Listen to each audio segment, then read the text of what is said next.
The creation of the State of Israel was the eternal dream of many generations of Jews throughout the world and the Middle East. However, this dream was met with fierce resistance from the Arab population. Before the Second World War, it accounted for 74% of the inhabitants of mandated Palestine, whose land the future State of Israel claimed.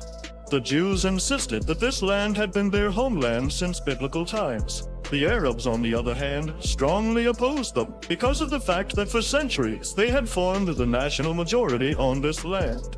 There were bloody conflicts between the representatives of these nations, even under the domination of this territory of Britain. They arose primarily because of the lack of fertile land claimed by Jewish settlers and local Arab residents. The fuel of this inter-ethnic standoff was a religious confrontation over the possessions of lands that were considered sacred to both Hebrew Jewish people and Muslim Arabs. The First Arab-Israeli War began after the Arabs rejected the United Nations International Plan to distribute Palestinian territory. According to it, 56% of the region's territory was allocated for establishing a Jewish state, and 44% for establishing an Arab state, which would later be called Palestine. The inter-ethnic conflict has entered the stage of full-scale war. Initially, the Jewish armed forces, thanks to numerical superiority and successful tactical operations, were able to defeat similar irregular Arab units. In this way, they outnumbered the enemy from many areas with a predominantly Arab population. In addition, the independence of the State of Israel was proclaimed. The Arab neighboring states have decided to intervene directly in the conflict and have deployed their military contingents. Israel was able to sensationally defeat the Arab countries through the total mobilization of all available human resources, armed support from the US and the USSR, as well as successful military maneuvers. The Arab countries underestimated the young Jewish state and allocated only a small part of their military forces to confront it, which was one of the reasons for their defeat. As a result of the conflict, Israel triumphed and occupied some lands in the north, center, and south of the Palestinian region, which, according to the UN decision, were allocated for the creation of an Arab state. Egypt and Jordan seized the Gaza Strip, East Jerusalem, and the West Bank. In addition, the war led to the resettlement of more than 670,000 Arab refugees from the territories occupied by the IDF, Israeli army. However, more than 700,000 Jews were forced to leave Arab countries, where they were subjected to mass persecution. 5 years after losing the First Arab-Israeli War, Abdel Nasser came to power in Egypt, establishing alliances with the Soviet Union. The Arab countries of the region followed Egypt's example one by one, and the Soviet Union began to supply them with weapons, combat equipment, and material assistance. Nasser decided to nationalize the Suez Canal and announced plans to radically increase the ship's toll for the passage of this transport artery. Britain, which received oil through the Suez Canal, was the most affected. Moreover, the decision to nationalize the canal was in sharp contradiction to previous British-Egyptian agreements. Moreover, during Nasser's reign, Egypt became a base for the training of Algerian rebels who were fighting against France, and the latter was displeased. This led to the formation of an anti-Egyptian coalition comprising Britain, France, and Israel. Coalition forces began fighting in Sinai by the Israeli army. Subsequently, the British and French aircraft launched devastating attacks on Egyptian military targets, and British and French troops landed in northern Egypt. However, the United States and the Soviet Union strongly opposed the intervention. Their diplomatic pressure forced the coalition forces to withdraw from Egypt and Gaza Strip. This intervention exacerbated Arab-Israeli relations and the rise of anti-Western sentiment in Islamic countries even more. The defeat in the First War, as well as Israel's involvement in the temporary occupation of the Sinai Peninsula, increased anti-Israel sentiment among the population and ruling circles of neighboring Arab states. Among the Arab elites became popular threats about the dumping of Israel at sea and the destruction of the Jewish state. In 1967, on the background of the border conflicts, Israel, Syria, and Egypt conducted a military mobilization to confirm their preparations for escalation.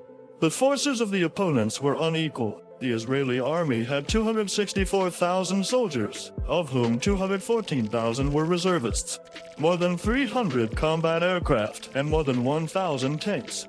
The armies of Egypt, Syria, and Jordan numbered about 540,000 men, nearly 1,000 aircraft, and about 2,000 tanks. Anticipating an imminent escalation of the conflict, Israel launched a massive preventive airstrike against Egyptian, Jordanian, and Syrian airfields. On the first day of the war, Israeli aircraft destroyed most of their opponents' capable aviation. Then, taking full advantage of the air, Israeli ground forces defeated opponents in the Sinai Peninsula, the Golan Heights, and the West Bank. As a result of the unexpected outbreak of war and the rapid, successful Israeli offensive, in 6 days the Arab states lost almost 14,000 killed and 27,000 wounded. Israeli losses were 10 times less. The Arab states, shocked by this defeat, agreed to a ceasefire and truce. Israel conquered an area that was 3.5 times bigger than its pre-war area. The Golan Heights and East Jerusalem were included in the immediate territory of the Israeli state, while other occupied lands were under military occupation. After a disastrous defeat in the Six-Day War, the Arab countries cherished revenge plans, reformed their armies, and obtained a significant amount of military equipment from the USSR. In 1973, during the Jewish Yom Kippur holiday, the Syrian and Egyptian armies, supported by many other Muslim states and the Soviet Union, attacked Israeli forces in the Sinai and the Golan Heights. In the early days of the Yom Kippur War, the Arab states were able to achieve success and advance in these regions thanks to a more than twofold advantage in the number of soldiers and equipment. During the following weeks, however, Israel successfully counterattacked on the northern front and advanced inside Syrian territory at a distance of 42 kilometers to the Syrian capital through maneuver strikes. On the southern front, the Israel Defense Forces managed to break the advancing Egyptian columns, and during the counterattack broke out west of the Suez Canal. Arab losses ranged from 9,000 to 16,000 killed people and more than 1,700 tanks and armored vehicles. Israeli losses amounted to about 3,000 dead soldiers and about 800 lost tanks and armored vehicles. In addition, due to pressure on Israel's allies, the Islamic members of OPEC banned exports of their oil to the U.S. and other Western countries that provided diplomatic or armed support to Israel. As a result, fuel prices have increased tenfold, and the world has been engulfed in one of the largest energy and financial crises. According to the truce, the borders of the parties were returned to the pre-war status quo. After several disastrous defeats, Egypt's and Jordan's political elites decided to abandon their policy of permanent enmity with Israel and set out on building relations. As a result of the Camp David Accords, the Sinai Peninsula was returned to Egypt in exchange for the lifting of Israel's trade blockade in the Red Sea.